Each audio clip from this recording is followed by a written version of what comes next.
It's me again. This was actually the panel I was originally scheduled to moderate. We spoke about China during the first panel, and now we turn our attention to Japan. And again, the rules are like to be a 15, 10, and 10 presentation. Our paper giver is Professor Pempel from Pempel from University of California at Berkeley. I told him at the break that I actually went to the party version of the University of California. I went to Santa Barbara campus. But anyway, we have the World Series going on right now, so we have the baseball analogy in the title of his paper, Japan's Search for the Sweet Spot, International Cooperation and Regional Security in Northeast Asia. Our commentators are Richard Samuels from MIT and Paul Goldstein from, he's one of our folks here at Foreign Policy Research Institute. And that's all I'm going to say. We have the bios, of course, in the program, and so with that, we'll just launch into your paper, sir. Thanks very much.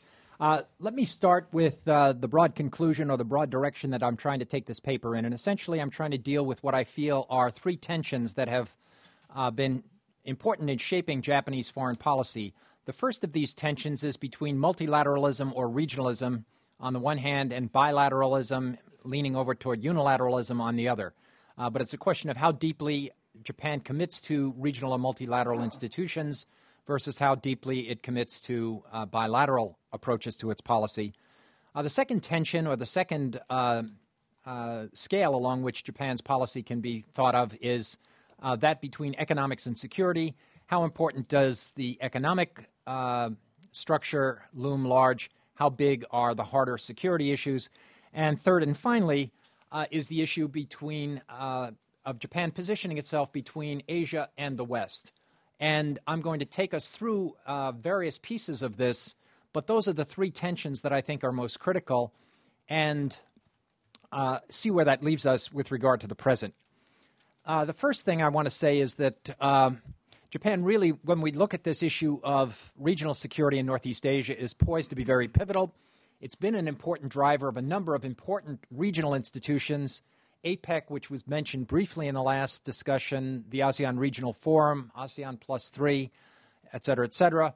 It was also a strong supporter of the six-party talks in the very early stages of dealing with North Korea.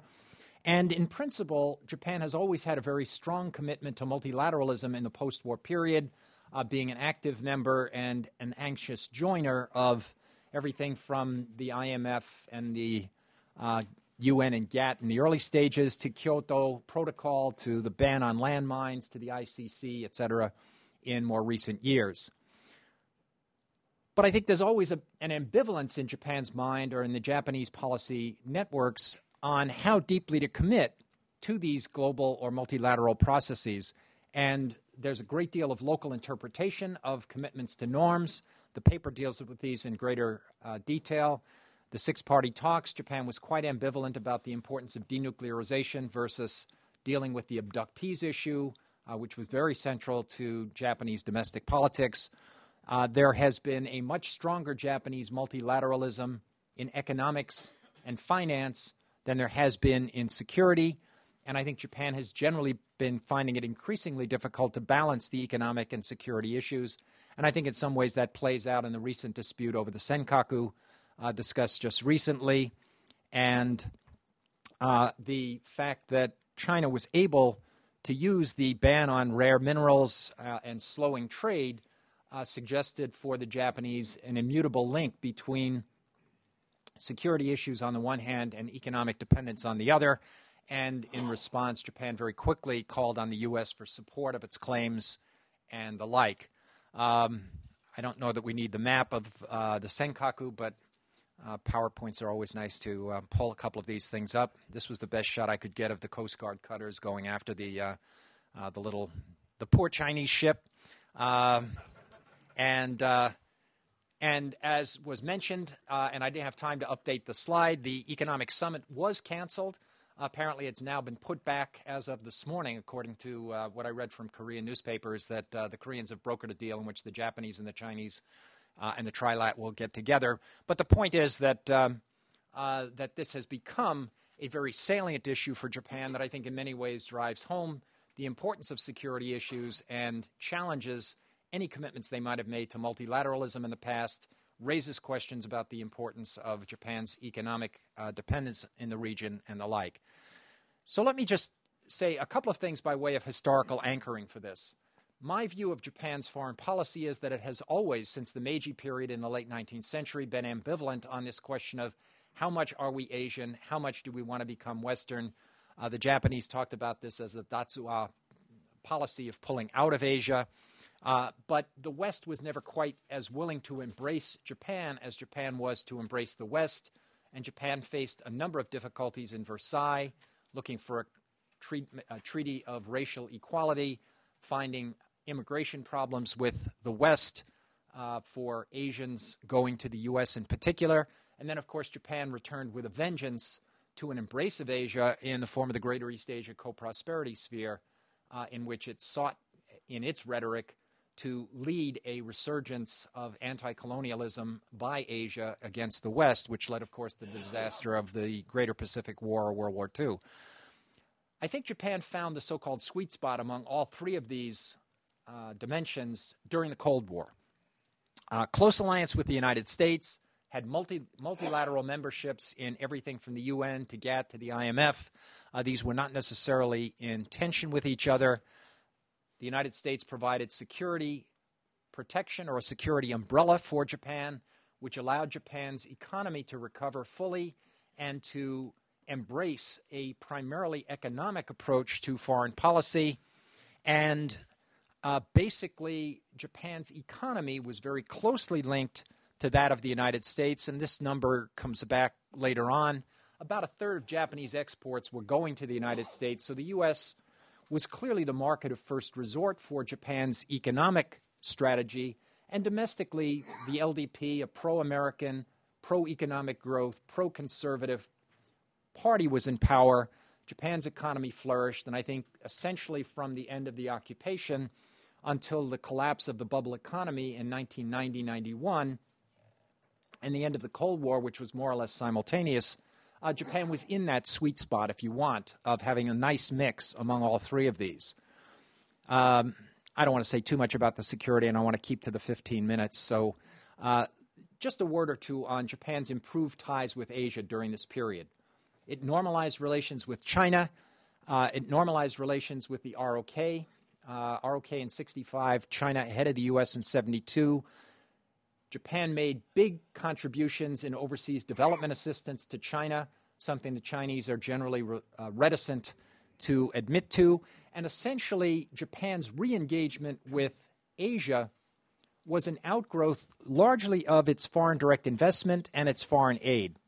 And about 70% of Japan's foreign aid was consistently sent to Asia. And even in the early 2000s, about 60% of that aid was still going there. So for Japan, the engagement with Asia was essentially economic. And I would argue in a different context that essentially the Cold War in Asia was won largely by Japanese-led economic growth. We saw the subsequent embrace by many other countries of Japan's efforts at focusing on economics rather than territory, and the wave of Asian success stories is very long and very clear. We saw the generation of a middle class, in some cases even a middle class supportive of democracy, spanning much of Asia. And so this was, for the Japanese situation, the full embrace of what they've often called the flying geese model, that is to say, Asia in this V formation, moving forward toward greater and greater economic success. The Japanese goose always at the front, Korea, Taiwan a bit behind, Malaysia, Thailand, Indonesia flying in the flanks. And as I always point out to my Japanese friends, anybody who's actually watched geese knows that the lead goose gets tired and eventually moves to the back of the pack and lets somebody else take over, but the Japanese model did not really embrace that philosophy. In the post-Cold War period, this has become more tricky for Japan.